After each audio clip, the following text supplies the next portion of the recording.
नमस्कार शेतकरी मित्र बंधू आणि बहिणींनो, आज आम्ही बसवानी घोळानोर यांच्या शेतामध्ये आलेलो आहोत.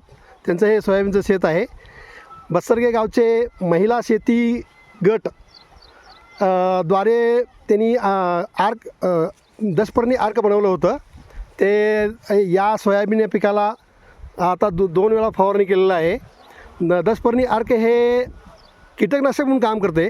तुम्ही रासायनिक कीटकनाशक मारून शेतीमध्ये रसायन जास्त करून लोकांच्या प्रकृतीला वगैरे हानिकारक होते. त्यामुळे हे दशपर्णी आर्क ते आता वापरत आहेत. हा दशपर्णी आर्कमध्ये 10 प्रकारची पानं, लसूण, परत मिरची याचा कूट बनवून, गाईचं शेण, वडाच्या खालचं माती हे घेऊन ते बनवतात आणि 30 ते 40 दिवस ते कुजवतात चांगल्या पद्धतीनं आणि त्याचा फवारणी आपण करतो.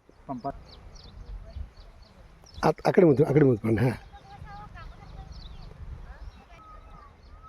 महिला प्रेरणा गट बस्सरगे यांच्याद्वारे तयार केलेले आर्क शेतकरी वापरत आहेत.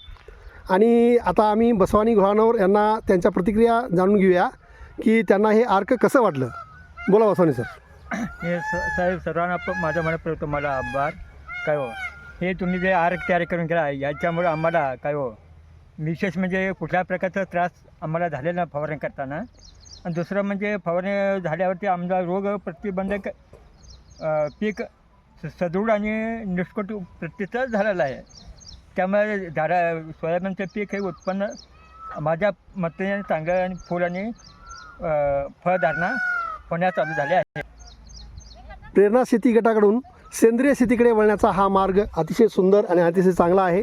आणि याच पद्धतीनं सर्व शेतकऱ्यांनी सेंद्रिय शेतीकडे वळून आपले रासायनिक खतावरती जो आपण खर्च करतो तो खर्च कमी करावा आणि सर्व लोकांना एक चांगलं स्वास्थ्य द्यावं ही सर्वांना विनंती आहे. सर्वांनी आपल्या आपल्या घरी किंवा अशा संघटना तयार करून असे आर्क बनवून घ्यावे आणि कीटकनाशकाच्या ठिकाणी हे वापरावे. धन्यवाद शेतकरी मित्रांनो.